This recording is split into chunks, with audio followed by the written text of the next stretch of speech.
Well, I'm so pleased. I've put in so much hard work, not just this year, but actually over the last 4 years, because I put my first petition in 2020. So this is actually my second petition that I put in 4 years later. And so, this has been a long day coming for me. And it just, for me, like it's all been worthwhile. Like that I persevered and I didn't give up, despite, obstacles along the way. And it's just all been worthwhile now. Remind us why you put this petition in the first place. Yes. So when my daughter was young, I suspected she had dyslexia. I suspected it from the age, to be honest, around the age of 4 or 5. It was only when she started getting to about 6 or 7 that I started suggesting it to the teachers. And each time, teachers just reassured me, saying that it's normal for her age, and dismissed my concerns. And I didn't feel my concerns were taken seriously. So when she was 8, I was convinced she had dyslexia, but I knew that the school wouldn't really take my concerns seriously. So I felt like I had to prove it to them. So I did that by taking her to the UK and funding a diagnostic assessment which confirmed she was dyslexic. And then I was able to present the diagnostic report to the school, which was used as evidence that I was right. But then I struggled with what we would call thwarted hope, because I don't think that diagnostic report was read and or acknowledged, and no interventions were put in place, or if they were, the interventions were inadequate, late. And it's just been an exhausting process from beginning to end. It continues to be an exhausting process, and she's only a couple of years away now from doing her GCSEs. And I fought for it. I've been fighting for my own child's education at the same time as trying to fight for other children's education and the future generation as well. Because I see it. I see there's no point about moaning about a problem. Moaning about a problem doesn't get anywhere. You have to actually understand what the problem is and try and find out what the barriers are and actually do something about it. Let's solve the problem. Let's not moan about it. So that's been my drive. And from today, a report will be made by the end of April 2025, April next year. There was a message today from Education Minister Daphne Kane, who's to the committee to say, bear in mind that any measures, any proposals will have to be funded. What do you hope comes from this, though? Okay, so Desk say that they are a needs-led service. And there is nothing wrong in a needs-led service. Of course, that's actually, what anyone would strive for. But we've put a strong argument to Tynwald that needs are not being led. We know that from the 2 public consultations, they had an additional educational needs code of practice survey, which found, that parents, teachers, and stakeholders didn't think that needs were being met. And also, they had another public consultation called the Literacy for All Parent and School Staff Perspective Survey. And that too showed that parents were generally dissatisfied with identification and provision available for students with dyslexia. So, independent reports, the Beeman's report, there's been so many reports written which I've evidenced in the presentation I did to Tynwald members, which the public unfortunately can't hear, but I did do that to the Tynwald members. And also what's detailed in my petition, there's so much evidence that needs are not being met. So my ideal would be for needs to be met, perhaps for assistive technology to be available that's of a good standard, a minimum standard.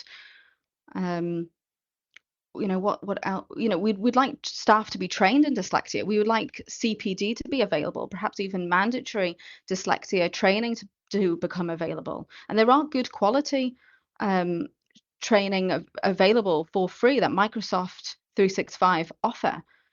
The Gibraltar have done amazing things. Gibraltar have signed the Made by Dyslexia pledge. They've employed additional educational psychologists. They offer mandatory training. They offer workshops for parents and children.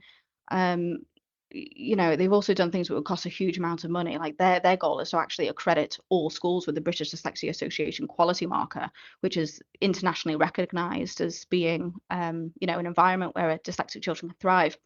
And obviously that would cost a huge amount of money and to probably be unrealistic within the scope of the finances that the government have. Um, But obviously that would be the gold standard. And what would your message be to any parents who perhaps find themselves in the same position you found yourself in recent years?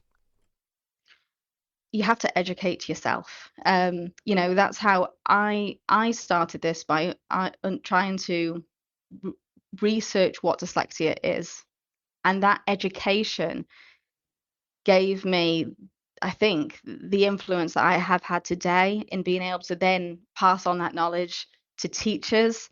Once I understood the laws and the policies and what is required and dyslexic symptoms, that helped with the education side of it.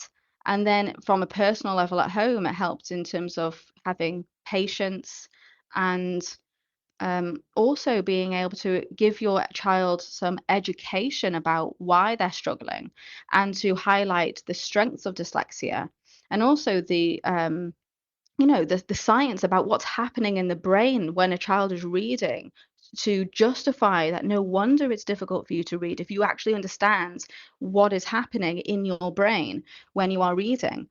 Um, and rather than looking at the deficit-centered view of literacy difficulties, let's look at the strengths of dyslexia and let's try and tap into those instead.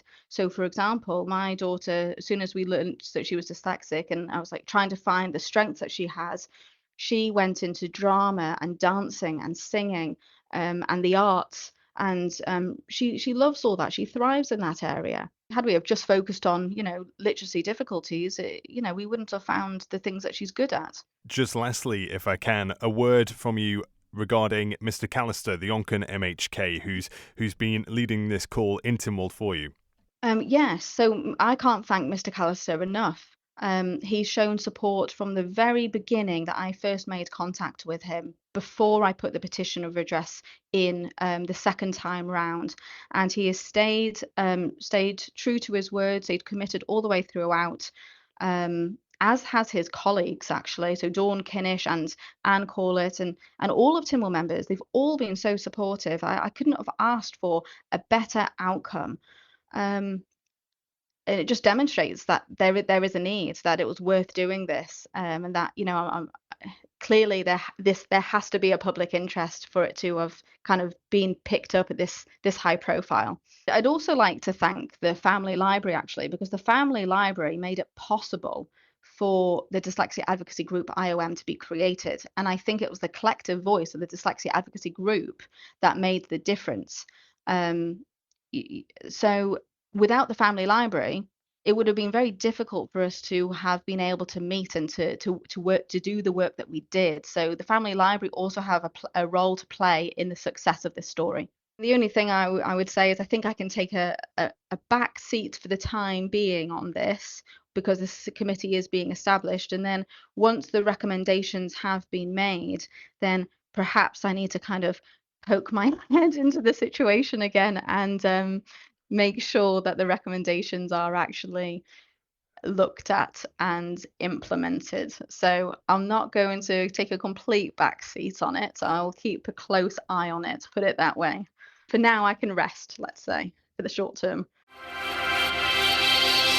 Thank you for making it to the end of the Manx Radio Newscast. You are obviously someone with exquisite taste. May I politely suggest you might want to subscribe to this and a wide range of Manx Radio podcasts at your favourite podcast provider, so our best bits will magically appear on your smartphone. Thank you.